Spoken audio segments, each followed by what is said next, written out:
हमारे, जिन्होंने बाकायदा इस पूरे प्रोसेस पर तहकीक की है, रिसर्च की है, चार्टेड अकाउंटेंट है, बेहतरीन अंदाज में ये बात करते हैं और समझते हैं इन चीज़ों को आपके सामने। अस्सलाम वालेकुम रहमतुल्लाहि व बरकातुहू। अजीज साथियों, जिस मौजू पे हम बात कर रहे हैं, ये मौजू हमारे लिए सबसे ज़्यादा अहमियत का हामी इस लिहाज से है कि हम खुद को कहते हैं कि हम ईमान वाले हैं। कौन है हम? ईमान वाले। हम ऐसा बोलते हैं ना, ईमान वाले हैं, यानी हम ये मानते हैं कि एक रब है, ईश्वर अल्लाह, जिसने हमें पैदा किया। उसने, अल्लाह ने हमें गाइड किया अपने पैगम्बरों के जरिए, और आखिरी पैगम्बर हज़रत मोहम्मद सल्लल्लाहु अलैहि वसल्लम, जिनके जरिए अल्लाह ताला ने हमें कुरान पाक दिया। वो कुरान पाक हमें बताता है हमें जिंदगी कैसे गुजारनी है। उसमें अल्लाह ने बताया है कि अल्लाह ताला किन बातों से खुश होता है और किन बातों से नाराज होता है। तो अभी जिन बातों से अल्लाह नाराज होता है, उसमें जहां बहुत सारी बातें हैं, कारोबार के ताल्लुक से वहां 4 बड़ी बातें जिनका भी जिक्र किया गया है।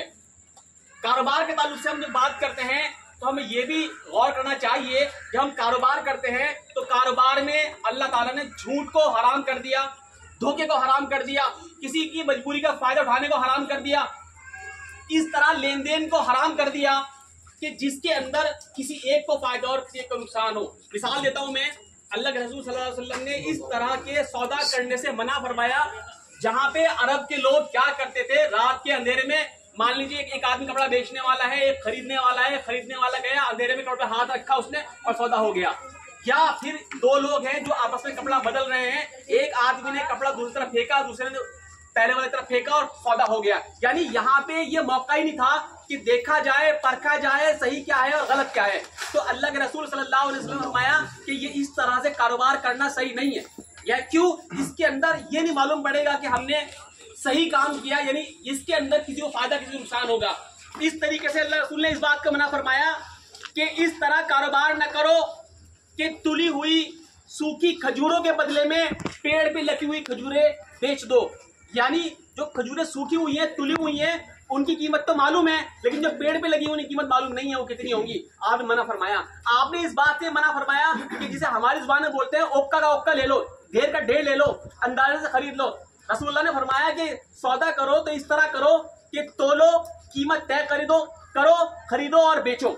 यानी वो तमाम मौके जिनसे किसी एक को अनड्यू एडवांटेज या गैर जरूरी अंदाज में फायदा हो सकता था, वो हराम कर दिए, मना फरमा दिए। मैं इसकी मिसाल दूंगा, बहुत आसान मिसाल। अरब के लोग क्या करते थे कि जैसे दूध निकालते हैं ना हम, तो दूध निकालने से पहले वो कहते थे, ऊँट के दूध लेने वाला कहता था, बता भाई थन में दूध है, कितने का होगा, दे दे मुझे तू। तो इस तरह क्यों? वो सोच रहा है जितने किलो मेरा होगा, 5 किलो, 6 किलो, 8 किलो। तो वो क्यों कर रहा है ऐसा? वो ये चाह रहा है कि मैं तय कर लूं इससे, अगर तोलेगा तो तोल के मुझे पूरे पैसे देने पड़ेंगे, और इस तरीके से मैं बात करूंगा तो हो सकता है कि मुझे किलो 2 किलो का फायदा हो जाए।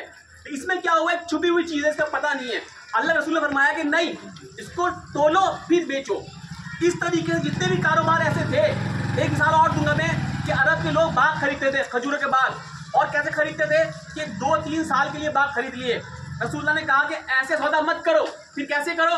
आपने फरमाया कि पहले फल आने दो, आंधी का वक्त गुजर जाने दो, पेड़ पे जो कीड़े लगते हैं वो कीड़े लगने का वक्त गुजर जाने दो, और जब फल नुमाया हो जाए, एक आदमी फलों को देख के अंदाजा कर सके कि इस बाग की कीमत कितनी होगी, तब खरीदो और बेचो। क्यों? इसके अंदर ना तो बाग बेचने वाले को गैर जरूरी फायदा होगा, ना बाग खरीदने वाले को गैर जरूरी नुकसान होगा, या इसका उल्टा भी हो सकता है। हमने आज बाग लिया, हमने 2 लाख का बाग लिया, सोच रहे 3 लाख का माल आएगा, माल आया 50,000 रुपए का, तो भाई क्या हुआ, एक को फायदा, एक को नुकसान हो गया। क्यों हुआ ऐसा? चूंकि इसके अंदर कारोबार में छुपा हुआ सट्टा था। यानी फल तो आना था, बट ये नहीं पता कितना आना था, इसको मना फरमा दिया। तो इस तरीके से जो तिजारत है उसको बिल्कुल पाक और साफ कर दी। तो यहाँ मैं आप लोगों से गुजारिश ये करूंगा, अगर आप सब मुसलमान हैं, हम अल्लाह के रसूल को मानने वाले हैं, अल्लाह को मानने वाले हैं, तो हम पे फर्ज है कि हम रोजी हलाल खाएं, ईमानदारी से कमाएं। और ईमानदारी से रोजी कमाना नफली इबादत से बड़ी इबादत है। यहाँ तक कि सहाबा इकराम जब इस अखलाक को लेके, इस ईमानदारी को लेके मैदान में निकले, बाजारों में निकले, तो लोग उनकी ईमानदारी को देख के ईमान ले आए कि यार ये कैसे लोग हैं, ये तो बताते हैं पहले कि मेरे सामान में ये ऐब है, भाई लेना हो तो ले ले, मेरे सामान में, गेहूं में इतना सामान जो है वो गीला है, देख ले भाई अच्छा लगा तो ले ले, यानी कहीं धोखा नहीं, कहीं कोई छुपावट नहीं है, कहीं किसी तरीके से भी ऐसा कोई मामला नहीं है जो सामने वाले को नुकसान हो जाए। यहाँ तक कि मिसाल दूंगा उससे आप बात समझ जाएंगे। सहाबा इकराम के दौर में 2 सहाबा का वाकया है। एक सहाबी ने अपना घर बेचा, दूसरे ने घर खरीदना चाहा, तो जो घर खरीद रहा था, जो बेच रहा था, उसने अपनी कीमत लगाई कि इतने का है। यानी मिसाल के तौर पे मैं अपने बारे में बताऊं, उसने कुछ लाख रुपए कहे, जितने भी उसने उस दौर की करेंसी से कहे होंगे। तो जो खरीदने वाला था उसने कहा नहीं तुम कम बता रहे हो, ये महंगा है।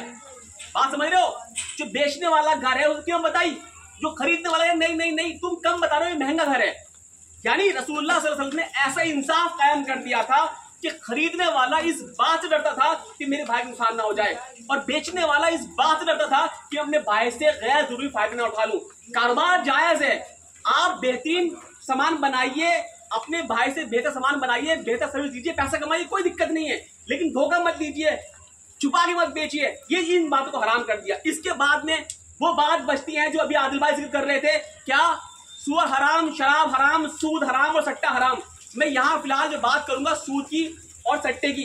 देखिए हमें कंफ्यूजन कहाँ पे होता है, हम सबको पता है सूद हराम है, हम उससे बचते भी हैं, लेकिन जब सूद की शक्ल बदल पेश किए जाते हैं तो हम कंफ्यूज हो जाते हैं। सूद क्या है? सूद यह है कि जब आप किसी को पैसा दें इस शर्त पे दें कि नुकसान कोई होगा ही नहीं, फायदा होगा, तो ये क्या है? सूद है। यानी किसी को आपने 1 लाख रुपए दिए और शर्त ये हुई कि 1 लाख तो मेरे पूरे के पूरे मिलेंगे ही मिलेंगे, बढ़ाए कुछ और मिलेगा, तो ये क्या हो गया? ये सूद हो गया। सट्टा क्या है? सट्टा ये है कि जब आप किसी बात के होने पे या ना होने पे, यानी किसी ऐसी बात जिसका आज आपको इल्म नहीं है, वो फ्यूचर में छुपी हुई है, यानी आने वाले वक्त में छुपी हुई है, उसके होने पे या ना होने पे जब पैसा लगाएंगे तो सट्टा है। इसकी आसान मिसाल, शेर बकरी खेलते हैं हम, पता शेर आएगा बकरी आएगा। आज ही अपने बड़ा आसान, जो नौजवान हमारे सट्टा खेल रहे हैं वो खेल रहे T20 में सट्टा खेल रहे हैं। पता भाई कौन सी टीम जीतेगी, पता है इसमें कितने रन आएंगे, पता ये वाला बॉलर कितने विकेट लेगा, पता ये वाला खिलाड़ी कितनी सेंचुरी मारेगा, ये वाला खिलाड़ी 50 मारेगा। या ऐसे भी करते हैं, कॉम्बिनेशन बनाते हैं, 3 खिलाड़ी तेरे ले ले, 3 खिलाड़ी मेरे ले ले, पता कौन सा रन बनाएगा। तो ये जितनी भी चीजें हैं ना, हम यहाँ पर सामान बेच रहे, ना खरीद रहे, ना कोई सर्विस दे रहे, ना कोई चीज किराए पे दे रहे, बस क्या कर रहे हैं, किसी बात के होने या ना होने पैसे हार रहे हैं, पैसे जीत रहे हैं। ये तमाम चीजें सट्टे की शक्लें हैं। अब हमें आज के वक्त में हमारे लिए ये मौजू इंपॉर्टेंट क्यों हो गया? इसलिए इंपॉर्टेंट हो गया है कि बहुत सारी कंपनी सूद कारोबार कर रही है और कैटिव बिजनेस कर रही है, बहुत सारी कंपनी सट्टे कारोबार कर रही है और कैटिव बिजनेस कर रहे हैं। सूद के कारोबार में मैं एग्जांपल दूं, बहुत सी कंपनी कहती है हमें कुछ पैसे एडवांस दे दो, अब आपको कुछ जरूरत नहीं है, हम आपको कमा के देते रहेंगे, नुकसान आपको कभी नहीं होगा। ये सूद है। अब सूद इस शक्ल में हो या सूद इस शक्ल में हो कि हमने बोली वाली लाठी लगाई और किसी को फायदा किसी को नुकसान हो रहा है, वो भी सूद की एक किस्म है। सूद ये भी है कि आपने किसी को पैसे दिए अपने इस शर्त पे कि मिसाल के तौर पे अगर तू केले की गाड़ी उतरवा रहा है, सेब की गाड़ी उतरवा रहा है, या तो सामान लेकर आ रहा है, जितने भी तू सामान लाएगा 10% प्रॉफिट लूंगा ही लूंगा, नुकसान यानी मेरा कोई भी नहीं होगा। ये भी एक सूद की किस्म है। सट्टे की हम बात कर लेते हैं। सट्टा आजकल 2 तरीके से हो रहा है, एक तो ऑनलाइन गेमिंग के जरिए, गेमिंग जैसा भी जिक्र आया, एविएटर के जरिए, माई प्लेइंग 11 के जरिए, माई 11 के जरिए, ड्रीम 11 के जरिए, और इस तरीके से रमी, 3 पत्ती, कसिनो, एक और नया बच्चे ने बताया मुझे कलर ट्रेडिंग, इस तरह के मुख्तलिफ गेम है जहां आप पैसा लगाते हैं, हारते हैं और जीतते हैं। ये तमाम तर चीजें जो है गुनाह की चीजें हैं। दूसरी बात जो मैंने कहा कि बहुत सी कंपनी QFX, YFX और इस तरह के और कई सारे नाम हैं जो पैसा लगा रही हैं।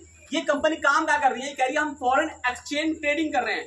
अब ये बात समझ लीजिए, अब ये फॉरेन एक्सचेंज ट्रेडिंग ये टेक्निकल वर्ड है, जो लोग खास तौर पर पढ़ते हैं वही समझ पाते हैं, आम नौजवान समझ नहीं पाते। उनसे बताया जाता है कि देखो हम विदेशी करेंसी खरीदेंगे और बेचेंगे, उससे पैसा कमाएंगे। तो इंसान को लगता है इसमें क्या गलत है, लेकिन असल में होता नहीं है ऐसा नहीं होता कि 2 करेंसी खरीदी और बेची, यानी एक्सचेंज नहीं होता करेंसी का। जैसे एग्जांपल देता हूं बड़ा आसान, हज करने जाते हैं तो क्या करते हैं हम रुपया देते हैं और रियाल लेते हैं। क्यों? अरब में रियाल चलता है, तो हमने एक्सचेंज किया, यानी रुपया दिया और रियाल आया।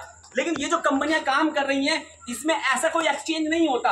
बट वो क्या रहा है, वो ये रहा है कि यानी जो ऑनलाइन मार्केट्स हैं, जैसे हमारी शेयर मार्केट है, ऐसे ही हमारी फॉरेक्स मार्केट है, यानी जहां पे विदेशी कंपनी का रेट चल रहा है बेसिकली, यानी वहां पे आपकी मर्जी ये है चाहो तो खरीद लो या सिर्फ रेट पे सट्टा खेल लो। अब ये जो कंपनी काम कर रही है खरीदती नहीं है, जो प्राइस घट रहा है या बढ़ रहा है, प्राइस फ्लक्चुएशन हो रहा है, उस पर सट्टा खेलती है। यानी क्या मतलब इसका भाई समझ नहीं आ रही। मैं एग्जांपल देता हूँ आपको। एग्जांपल ये है कि मान लीजिए ये वाले भाई खड़े हैं, मैंने इनसे ये आलू मान ली मंडी बेच रहे हैं, मैंने तय किया बता भाई आलू क्या भाव दे रहे हैं, इन्होंने कहा आलू 100 रुपए किलो है। मैंने एक काम कर लिया, 1000 किलो आलू मेरे हो गए, चले ठीक है, लेकिन शर्त यह है कि आज ही तुम्हें ये आलू, यानी मुझे शर्त यह है मंडी की कि मंडी से बाहर निकलूंगा तो मेरे पास ना आलू होंगे और ना मैं आलू किसी को बेच सकता ना। बस क्या होगा, जो खरीद और बेच हो रही है उस पर नफा नुकसान सेटल कर लिया जाएगा। एग्जाम्पल मैंने दिया है, भाई से लिए मैंने 1000 किलो आलू, 100 रुपए किलो आलू। अब क्या हुआ, मुझे भाई फुरकान मिल गए। भाई फुरकान, मैं पहले वेट करता रहा, मंडी में रेट बढ़े रेट नहीं बढ़ा, रेट हो गया कितने रुपए किलो, 90 रुपए किलो। अब मुझसे कोई लेने तैयार नहीं है, मुझे एक कस्टमर मिल गया 90 रुपए किलो भाई फुरकान, तो 90 रुपए किलो मैंने इनसे बात कर ली। तो क्या हुआ, यानी मैंने जो पहले रेट लगाया था वो 100 रुपए किलो लगाया था, यानी खरीदा 100 रुपए किलो और बेच कितना रहा हूं मैं, 90 रुपए किलो। तो असल में क्या होता है एक्सचेंज में कि ना ही तो मेरे पास से 1 लाख रुपए जाएंगे, ना ही मेरे पास से 90,000 रुपए आएंगे, बस 10,000 रुपए क्या होगा मेरे अकाउंट से इस भाई के पास चले जाएंगे। यानी इसको फायदा हुआ और मुझे नुकसान हो गया। यानी सिर्फ पैसे का ट्रांजैक्शन जो है वो सेटलमेंट हो गया। इसको इनकम टैक्स में कहा जाता है स्पेकुलेटिव ट्रांजैक्शन, यानी सट्टे नुमा ट्रांजैक्शन, सट्टे वाले ट्रांजैक्शन। अगर कोई जानने वाला को बताऊं, section 43 sub section 5 income tax का है, इसमें बताया गया है इस तरह की ट्रांजैक्शन जहां पे सौदा बिना डिलीवरी लिए, यानी बिना चीजें लिए, एक्सचेंज किए, सेटलमेंट कर लिया जाता है, इट इज स्पेकुलेटिव, यानी सट्टे की एक किस्म है। तो जब हमारे आम कानून को भी ये पता है तो ईमान वाले ये काम कैसे कर सकते हैं। अब हमारे लिए बचना क्यों जरूरी है, अहम बात यह है कि अल्लाह के रसूल ने फरमाया कि जो आदमी हराम खाएगा, हराम पहनेगा, उसकी ना नमाज कबूल होगी, ना रोजा कबूल होगा, ना हज कबूल होगी, ना ज़कात कबूल होगी। इतना ही नहीं बल्कि ये फरमाया कि जो गोश्त हराम माल से पड़ा होगा वो जहन्नम के लायक है। और इसके बारे में हदीस के अंदर यह भी आता है कि एक आदमी आया, खाने काबे की दीवार पकड़ी, अल्लाह से दुआ कर रहा है, रो रहा है। अल्लाह रसूल ने फरमाया कि एक आदमी आता है, बज़ाहिर नजर आता है कि बहुत लंबा सफर करके आता है, खाने काबे की दीवार पकड़ रहा है, रो रहा है और रो के दुआएं मांग रहा है, हालांकि उसकी दुआ सर से ऊपर भी नहीं उठती। क्यों? फरमाया उसका खाना हराम का, उसका पहनना हराम का है। तो सवाल यह है कि अगर हम ऐसा पैसा कमा भी लें तो अल्लाह को क्या मुंह दिखाएंगे, कल किस तरह अल्लाह सामने जाकर खड़े होंगे। फिर दूसरी बात यह है कि अगर इन काम में हम पड़ गए तो सट्टा बनाने वाला हमारे लिए नहीं बैठा, वो खुद कमाने के लिए बैठा, 2 को देगा, 1000 से पैसे लूटेगा। अगर हमारी नस्लों में सट्टा आम हो गया तो आज जो हमारी कम से कम एक पहचान थी कि मुसलमान मिस्त्री बड़े अच्छे होते हैं, हम मिस्त्री भी नहीं बनेंगे, हम कौन बन जाएंगे, पटेल जी बन जाएंगे। लेकिन होना तो क्या चाहिए, हम डॉक्टर बने, इंजीनियर बने, लॉयर बने, साइंटिस्ट बने, कुछ टेक्निकल काम करें, हम लुहार बने, नए काम जाने, हम प्लम्बर बने, इलेक्ट्रिशियन बने। अगर हम सट्टे खेलेंगे तो ये काम हम कभी नहीं करेंगे, क्योंकि सट्टे खेलने वाले साइकोलॉजी बीमार हो चुकी होती है। वो जीतता है तो बेतहाशा खुश होता है, हारता है तो निहायती अफसोस में रहता है, उसका जहन काम नहीं करता, घर से बात नहीं करता, बार बार चिढ़ जाता है और इस फिक्र में रहता है कि जहां हारा हूं काश वहां से कमा के ले आऊं। अब क्या करता है, पैसा नहीं है उधार मांगेगा, उधार मांग के फिर हारेगा, फिर सोचेगा यार निकाल लूं एक बार, आ जाए फिर छोड़ दूंगा, फिर चुरा के लाएगा, फिर जब कर्जा हो जाएगा नौबत यहां तक आती है जो नौजवान थोड़े कमजोर दिल के होते हैं खुदकुशी भी कर लेते हैं। ये खबरें आप पढ़ सकते हैं, कोई ऐसी बात नहीं है, ऐसी खबरें आपको मिल जाएंगी। घर में जवान बहनें बैठी हैं, दहेज का पैसा रखा था लेकिन कमी पड़ रही थी, भाई मुझे एक चांस ले ले, एक चांस ले ले, सट्टा लगा दिया उसने, सारा पैसा चला गया, पता चला खुदकुशी कर ली। तो ओनली चांस से पैसा लगाना सट्टा है, सट्टा लगा के हम अपनी नस्ल को तबाह कर रहे हैं। जिस घर में सट्टा लगता है उस घर में तमाम बुराइयां आती हैं, लड़ाइयां होती हैं, फिर अपने गम को मिटाने के लिए इंसान शराब भी पीता है और वो तमाम बुराइयां करनी शुरू कर देता है, यहां तक कि ईमान से बहुत दूर चला जाता है। तो ये मौजू बहुत हमारे लिए लम्हा फिक्र का है। खास तौर से छोटे छोटे बच्चे मोबाइल एप्लीकेशन में गेम खेल रहे हैं, पैसा लगा रहे हैं। जो स्कूल जाने वाला 1ली, 2री, 5वीं, 6वीं क्लास में पढ़ने वाला बच्चा अगर अभी से सट्टा लगाएगा गेम के नाम पे तो बड़ा वो क्या काम करेगा, उसका ध्यान पढ़ाई में नहीं लगेगा। ये तमाम बातें हमें आप लोगों के सामने रखनी थी। गुजारिश ये है, खुद बचिए, नौजवानों को बचाइए, समाज के लोगों को बचाइए और इस सट्टे से बचिए। लालच एक ऐसी चीज है जो आपको दुनिया बर्बाद कर देगी और दुनिया में अगर आपने कमा भी लिया तो आखिर तो 100% बर्बाद ही है, चाहे वो मैं हूं, चाहे आप हो या कोई और हो। ये रसूलुल्लाह का फरमान है जिस पर हमारा ईमान है। ईमान है तो ईमान वाले काम करो, ऐसी पहचान बनाओ समाज के अंदर, लोग कहें आपकी दुकानों पर, आपके ठियों पर, आपके ठेलियों पर, आपके ऑफिस पर, जहां जो आगे पास में आए वो ये कहे मुसलमान ईमानदार होता है, मुसलमान सच्चा होता है, मुसलमान तोड़ देता है तो पूरा पूरा देता है, वादा करता है तो वादे खिलाफी नहीं करता, मुसलमान सच्चा कोई नहीं होता। जब ये पहचान बनेगी तभी अल्लाह ताला हमें इस दुनिया में इज्जत देगा और आखिरत में इज्जत देगा। तो यही बातें मुझे आपके सामने रखनी थी। अल्हम्दुलिल्लाह रब्बिल आलमीन। कुछ मालूम करना तो मालूम कर सकते हो, पास में ना आई हो तो कोई बात समझ में नहीं है तो पूछ सकते हैं भाई, वरना फिर चलेंगे।